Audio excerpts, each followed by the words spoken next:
학에서 두 가지 개념이 요즘에 뜨겁게 잘 노출되는 단어가 있는데요. 이게 바로 프리즘 그리고 스펙트럼이라는 두 단어입니다. 이 프리즘이라는 것은 빛이 발사될 때 굴절시키는 반사 물체라고 한다면, 이 스펙트럼은 이 빛이 반사되면서 이렇게 여러 가지 색들을 나타내면서 소위 무지갯빛깔처럼 전체의 큰 틀로 나타나는 그 폼, 이걸 스펙트럼이라 이렇게 표현하죠. 이 스펙트럼은 무지개를 봐도 알 수 있듯이 단조롭지가 않고 풍부해요. 그리고 아름다워요. 저는 이 복음의 구성이 소위 마태, 마가, 누가, 요한복음이 왜 그게 한 복음만 있으면 됐지? 왜 네 복음서를 우리에게 주셨을까? 이 부분을 착안하면서 하나님께서는 참 우리에게 영적인 스펙트럼을 아름다움을 주기 위해서, 풍부함을 주기 위해서, 영적인 종합 비타민 같은 어떤 영향을 주기 위해서 우리에게 사복음서를 주셨다. 그런 생각을 해봤어요. 특별히 빛으로 오신 예수님 한 분의 사건에 의해서 네 명의 저자의 이 프리즘을 통과하고, 그래서 우리에게 들려지는 말씀들은 무지갯빛깔이 일곱 빛깔처럼 이 풍부한 스펙트럼의 영적인 메시지를 우리에게 실어 전해주고 있다는 것이죠. 그런 의미에서 이 사복음서의 시작되는, 오늘 본문이 서론인데 이 시작되는 부분을 비교하는 것은 의미가 있습니다. 특별히 마태복음이 왕으로 오신, 유대인들이 늘 선호하는 왕으로 오신 예수님을 전하기 위해서 다윗의 족보를 다루게 되거든. 그리고 마가 같은 경우는 로마에서 박해를 당하고 참 힘들어하는 백성들을 위로하기 위해서 예수님도 이렇게 박해를 당했고 이렇게 고생했다 하는 얘기를, 동질감을 주면서 복음을 전하기 위해 종으로 오신 주님에 대한, 그래서 말이 많지 않고 아주 심플하게 한 절로 시작되는 서론, 이게 마가복음의 서론이에요. 요한복음 같은 경우는 소아시아에 있는 교회, 유대인 그리스도인과 이방인 그리스도인들이 혼재되어서 있으면서 이단들과 유대인들의 박해 속에서 영적 갈등이 심화된 그 교회에 신학적인 정립이 필요해서 하나님이, 말씀이 하나님이시다 하는 신학적인 선포로 서론을 시작합니다. 그런데 오늘 우리 누가복음은 좀 누가 자신이 이방인이면서 헬라 문화의 영향을 입어서 그 시대에 아마 엘리트 그룹에 속한 하나의 인재인데요. 이가 헬라 문학을 잘 접하면서 문학적인 양식을, 격식을 제대로 갖춰서 쓴 책이 누가복음이에요. 그러다 보니까 이 누가복음 서론은 그래도 양식을 갖추고 또 그 시대의 문장의 어떤 형식을 제대로 갖춰서 쓴 복음서가 바로 누가복음이에요.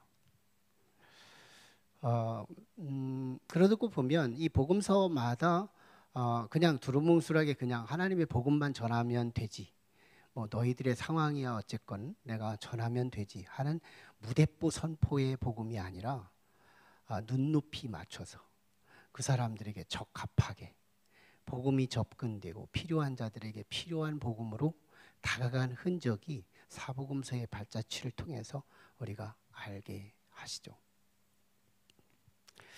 오늘은 이 누가복음의 서론 메시지를 4절까지 다루는데요. 이 서론은 딱 두 가지예요. 하나는 누가복음이 쓰여진 배경, 그리고 또 하나는 누가복음을 쓴 목적, 이 두 가지가 우리에게 소개됩니다.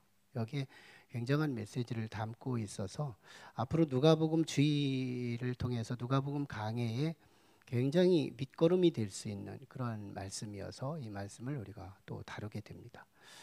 마가복음은 설렁설렁 넘어왔지만 사실 누가복음은 고유 누가복음이 많기 때문에 또 많은 부분을 촘촘히 강해하게 될 거예요.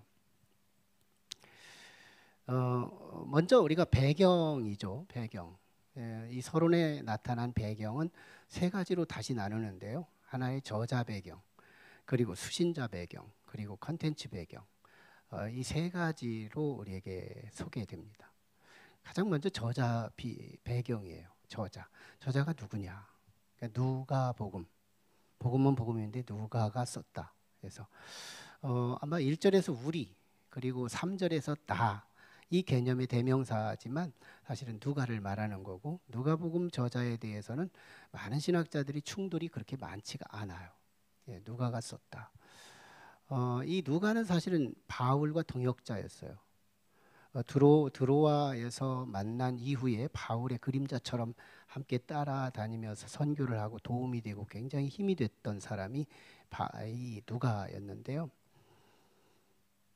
사실은 그는 의사였고 이 헬라 문화권에서 가장 최고 학부까지 나왔던 엘리트 그룹에 속한 사람이었죠. 그리고 누가복음의 하나의 속복음서라고 하는 사도행전이 이 누가에 의해서 쓰여져요. 사도행전의 아이콘이 성령이시잖아요. 그런다면 누가복음에는 잔잔히 성령이 흐르고 있는 복음서인 거예요. 그래서 참 누가복음이 우리가 기대가 되고 누가복음이 우리를 만져주실 게 굉장히 많습니다. 저도 누가복음을 기대해요. 자, 그러면서 이제 이 누가 그때 당시 엘리트 그룹이었던 이 누가가 누가복음과 사도행전을 이제 써서 우리에게 교훈해 주는데, 이 저자를 통해서 우리가 느껴지는 건 하나님은 준비된 대로 쓰신다. 한 번은 이 바울과 베드로를 비교한 논문을 한번 접한 적이 있었는데요. 그 논문에 보니까 하나님이 준비된 대로 쓰신다는 교훈을 가장 헤드로 다루고 있는데, 보통 베드로도 당대 예수님 당대에는 수제자로 쓰임 받았지만 오고 오는 그리스도인들의 영향력은 사실은 베드로 전서와 후서밖에 안 남겨요. 그런데 바울 서신 같은 경우는 13개 서신이 나와요. 신약 성경의 절반 이상을 차지하는 어마어마한, 그는 당대에 정말 석학이었죠. 가말리엘의 문화생이면서 율법의 대가였고 바리새인 중에 바리새인이었고 로마의 시민권을 가지고 있고 로마어, 헬라어에 능통했고 히브리어에 능통했고 언어에 능통하고 사상에 능통하고 복음에 대해서 무장된 그 시대의 준비된 자. 준비된 자는 이렇게 준비된 만큼 쓰신다. 그게 곧 믿음일 수도 있겠고요. 자, 또 하나는 수신자 배경입니다. 수신자. 오늘 3절에 표시되고 있는데 이 3절에는 데오빌로 각하에게라고 쓰여 있어요. 마치 누가복음은 한 개인에게 보낸 서신처럼 비춰지는 대목인데요. 이 당대 헬라 문화에서는 많은 대중 서적들의 프롤로그 서론 부분에 윗사람에게 헌정하고 바치는 내용들을 탑재해서 책을 쓴답니다. 그것은 책에 대한 어설리티, 권위를 주기 위해서, 많은 독자들이 이 책을 읽게 하기 위해서 어떤 특정한 고위급 인사, 즉 각하, 우리는 대통령한테만 붙이는 각하지만 1세기 당시에는 고위급 신분을 가진 사람에게 존경의 경허를 표시하기 위해서 각하라는 단어를 썼다는 건데요. 이게 벌써 이 누가가 고위 엘리트 그룹에 속했다는 것은 이런 사람과 평상시에 교제권을 갖고 있었다는 의미이기도 하죠. 그러면서 책의 권위를 싣기 위해서 이 데오빌로 각하를 언급을 하면서 그에게 보낸 편지처럼 쓰여지지만, 사실은 요나서가 요나 한 사람의 이야기를 한 것이 아니고 유대인 전체의 사상을 드러내기 위해서 요나서를 쓴 것처럼, 유대인의 대표 단수처럼 사용한 것이 요나서인 것처럼 데오빌로 각하에게 보낸 것 같지만 이방인, 데오빌로가 이방인 대표니까 이방인들을 모두를 아우르는 대표 단수 한 사람으로서 데오빌로 각하에게 보냈다. 그런 의미에서 누가복음은 이방인 그리스도인들에게 보낸 편지였다. 서신이었다. 복음이었다. 그러면 우리에게 뭔가 코드가 있죠. 우리에게 주시는 말씀이죠. 누가복음 우리에게 적합하다. 우리적 상황에 복음이 맞춰진 그런 말씀이기도 합니다. 또 세 번째 배경은 컨텐츠 배경인데요. 이게 바로 사실에 근거한 배경이에요. 사실의 배경. 지금까지 알려진 이 사실에 대하여 오늘 1절에 이제 표시되고 있는데요. 사실에 대하여. 지금 누가 당시에 많은 증인들이 예수님 살아 계셨을 때 증인들이 뜨끈뜨끈하게 살은 증인들이 있었어요. 근데 시간과 함께 조금씩 사라지기 시작해요. 죽어서 없어지는 거예요. AD 60년 어간에 있었던 시기였기 때문에 자꾸 이렇게 증인들이 사라지기 시작하니까 너나 할 것 없이 야 이거 우리가 죽으면 복음이 공중분해되는 거 아니냐 해가지고 각각 제각기에 붓을 들기 시작합니다. 오늘날로 말하면 펜을 들기 시작한 거예요. 책 쓰기 시작했다는 거죠. 그 중에서 누가도 하나의 그때 당대의 석학이었으니까 나도 내가 만난, 그래도 자기가 직접 만난 건 아니지만 내가 경험한 예수 그리스도에 대해서 나도 한번 적나라하게 한번 적어보겠다. 그런데 뭐예요? 사실의 근거에서 적겠다. 엘리트다운 표현이죠. 대부분의 좀 이렇게 객관적인 지식을 가진 사람들은 팩트를 굉장히 중요시 여기는 것처럼 지금 누가가 이 팩트의 근거에서 진술하겠다. 그러다 보니까 누가복음 진술의 양식은 보통 다른 복음서에 비해서 다른 복음서들은 주제 중심이기 때문에 사건 순서가 뒤죽박죽이에요.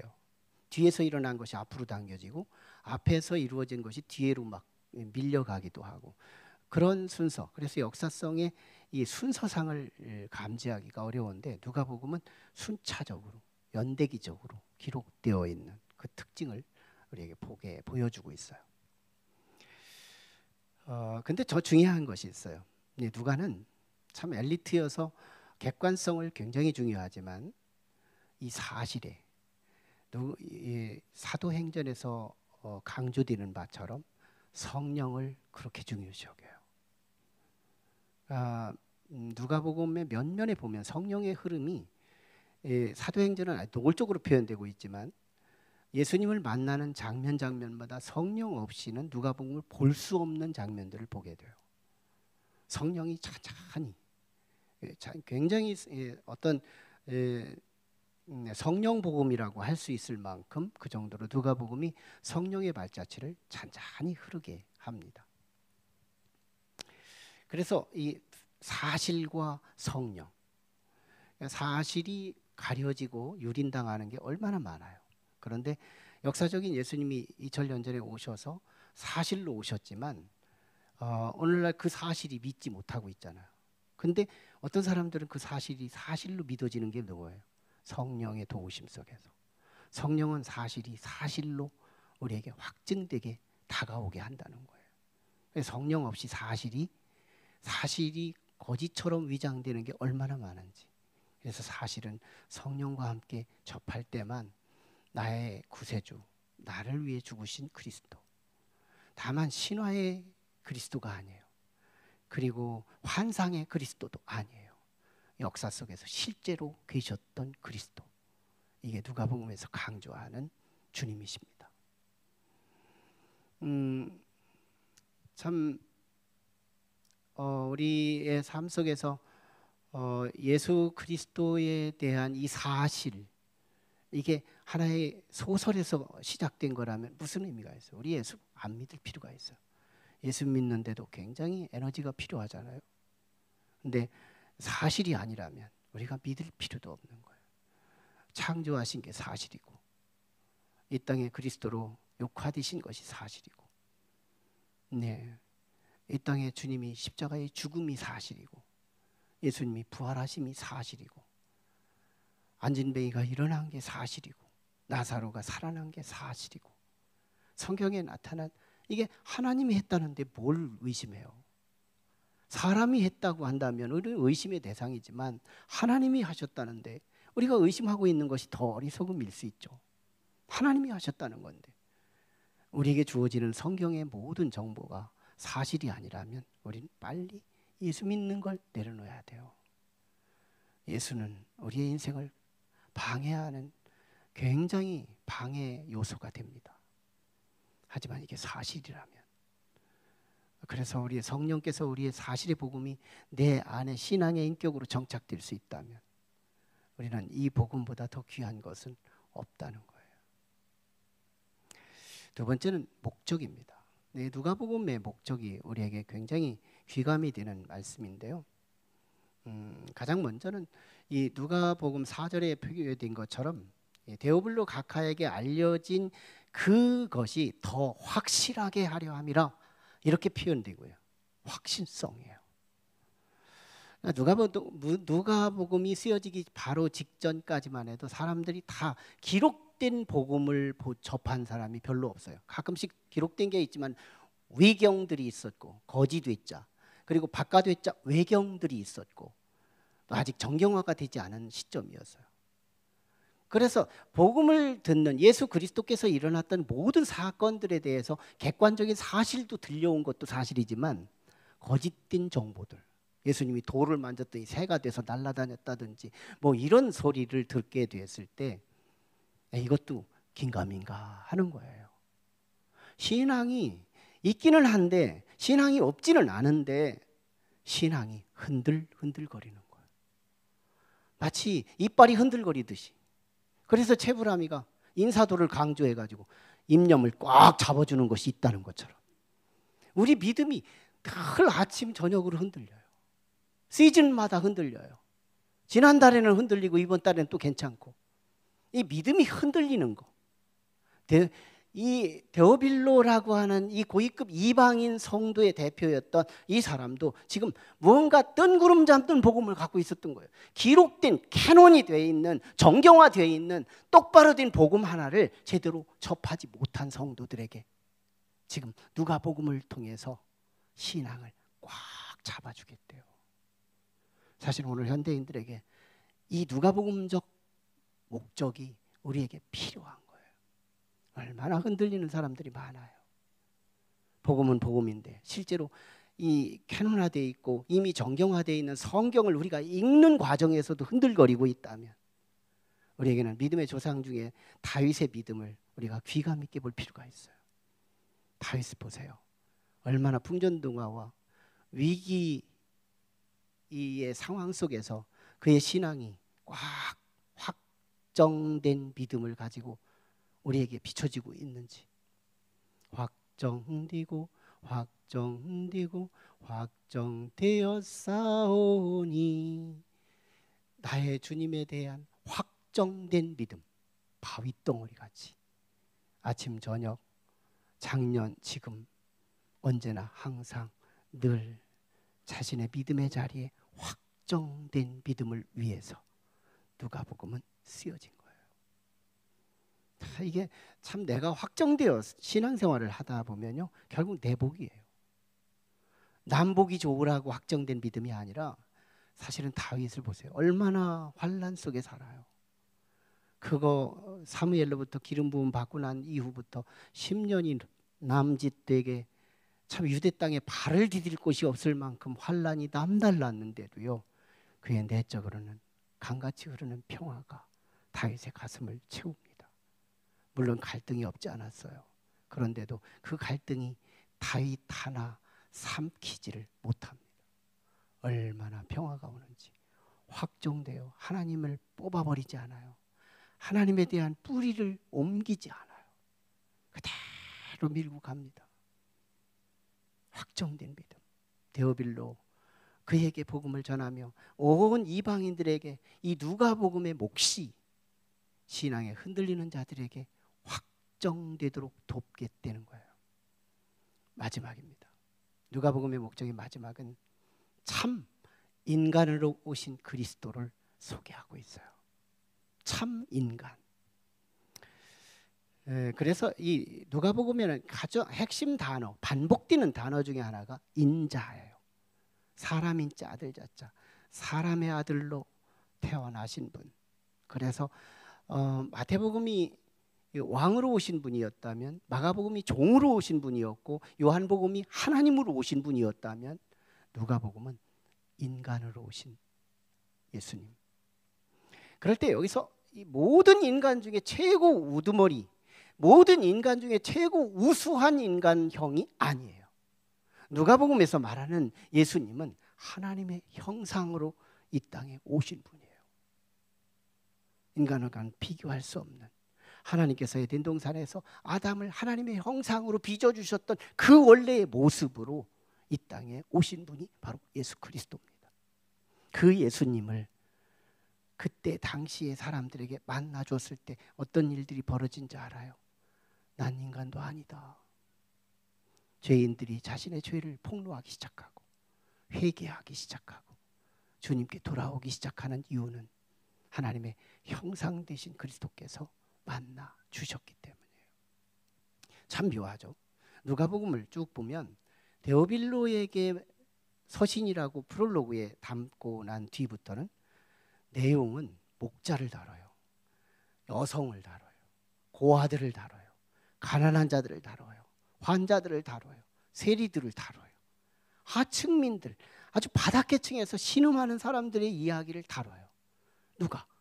참 사람으로 오신 예수님, 참 인격, 하나님의 형상으로 오신 주님이 그들을 한 사람 한 사람 만나 주십니다.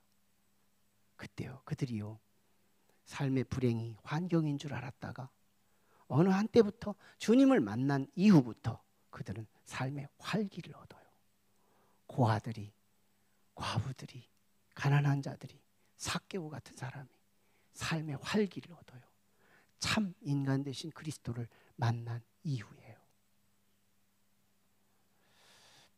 이사야서에 보면 이사야 6장에 이사야가 소명을 할 때 성전에 들어가 세 가지를 발견합니다.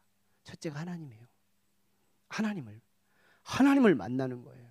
스랍의 천사와 함께 그의 왼 날개와 아랫 날개가 함께 창화하며 하나님을 나타내는데요. 하나님을 보는 순간 이사야가, 그때까지는 자기가 죄인인 줄 몰랐는데 하나님을 만나는 순간 자기가 죄인임을 발견합니다. 하나님을 본 후에 자기가 죄된 걸 아는 거예요. 그때 나는 죽었구나, 죽음을 각오하고 있을 때 하나님의 천사를 통해서 화저 부숫갱이를 갖다 입을 찢어주면서 너의 죄는 사멸됐다 하자 그가 자유함을 얻어요. 그때 하나님이 말씀하세요. 이 세상에 너와 같이 지금 복음이 없어서 방황하는 자가 많은데 누가 저들에게 가서 복음을 전할까? 그때 이사야가 제가 가겠습니다. 그런 세 가지를 찾은 거예요. 하나님 찾고, 자기 찾고, 자기를 안다고 하는 자기가 자기를 가장 몰랐던 이사야를 발견하게 되면서 이제는 세상에서 자기를 잃어버리고 살아가는 많은 이웃들에게 사명을 감당하기 위해, 복음을 전하기 위해 분연히 일어나는 이사야의 모습을 보여줍니다. 우리는 윌리엄 셰익스피어를 어렸을 때 많은 그들의 글을 통해서 접했기에 잘 아는 인물인데요. 이 셰익스피어가 그의 한 이 책을 통해서 우리에게 이런 얘기를 해요. 현대인들의 모든 불행은 그 원인이 해에 있지 않고 달에 있지 않고 별에 있지 않고 오직 내 안에 있다. 참 그 천재 문학가가 그렇게 말했다면 우린 일단 귀담아 들을 필요가 있는 거예요. 그러고 보면 누가복음의 기자가 참으로 오늘 예수 그리스도의 참 인간형을 우리에게 접하는 순간 오늘 우리 자신이 나를 불행하게 하는 모든 요소는 내 밖에 있지 않고요, 내게 있다는 거. 우리는 참 살아가다 보면 나도 모르는 사이에 왜 세상이 이 모양 이 꼴이냐, 이것이 우리의 한탄의 주제가 되지만 사실은 알고 보면 모든 재앙의 원인은 내 안에 있다는 겁니다.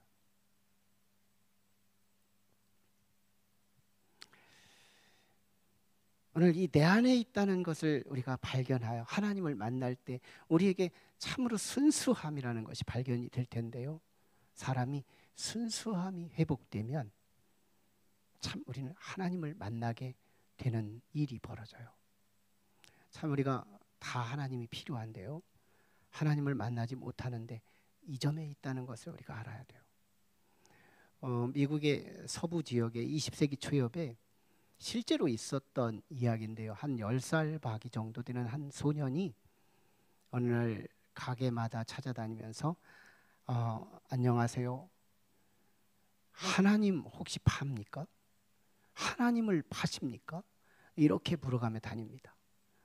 상회를 운영하는 사장님들이 이 아이가 장난하는 것 같아서 책망도 하고 꾸짖기도 하고 내쫓기도 하고 문전박대하지만 이 아이가요, 69번째 상회에 도착했을 때 60대쯤 되는 머리가 하얀 할아버지가 앉아 있으면서 혹시 하나님을 파느냐고 묻는 그에게 이 할아버지는 이렇게 말합니다.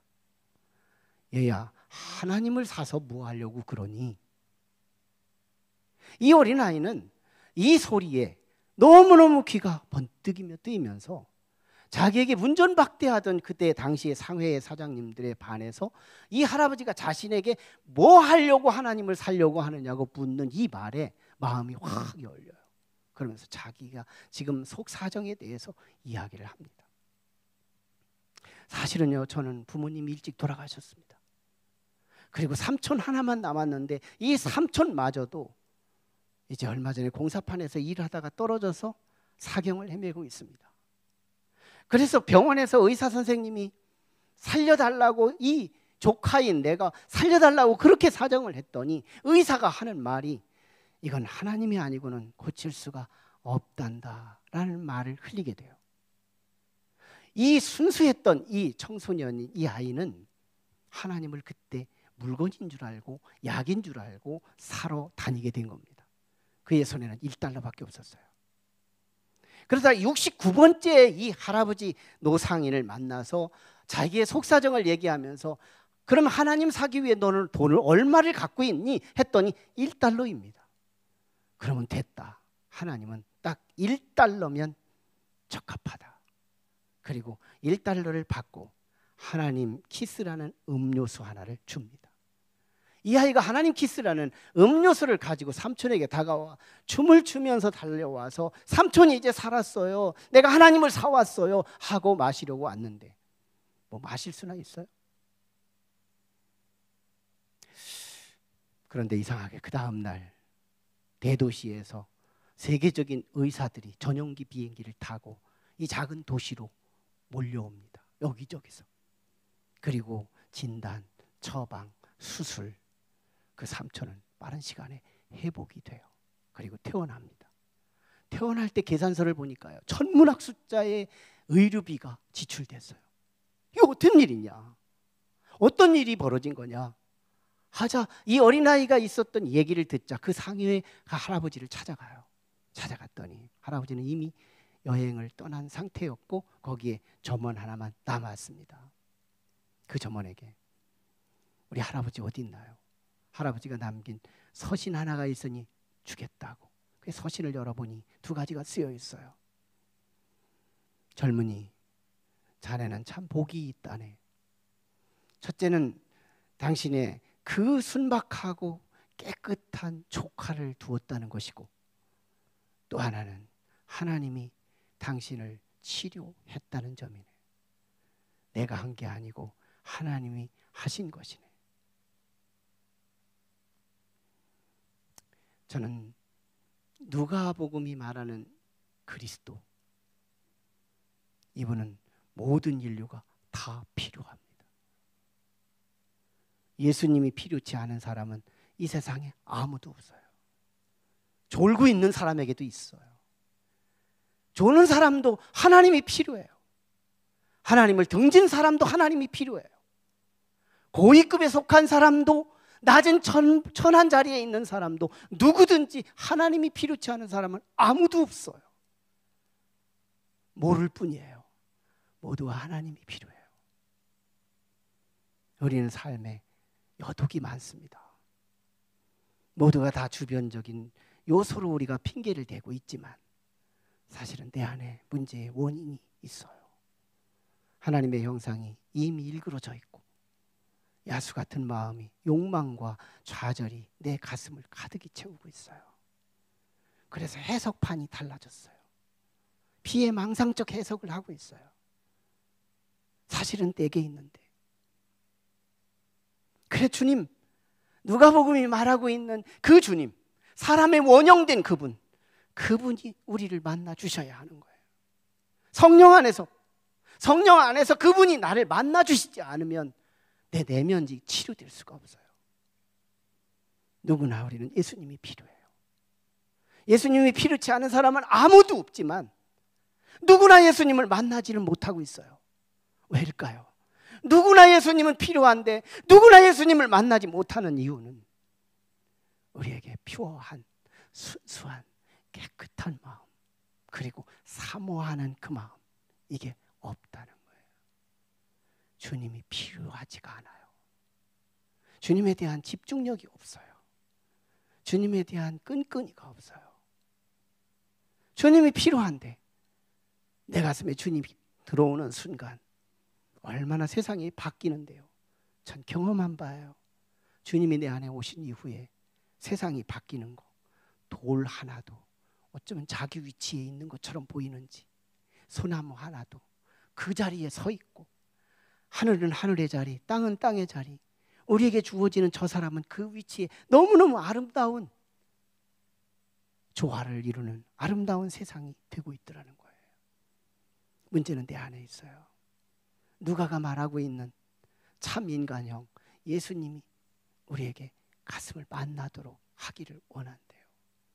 저는 이 누가복음 강해를 통해서 앞으로 주어질 그 그리스도를 우리가 만나면서 참으로 세상을 향하여 원망 불평하며 살아가는 우리의 삶이 이제는 하나님의 기쁨이 강같이 내 가슴에서 새어나온다고, 행복한 성도들이 여기저기서 일어나는 그런 일들이 일어나기를 주의 이름으로 축원합니다. 기도하시죠. 우리 같이 기도할 때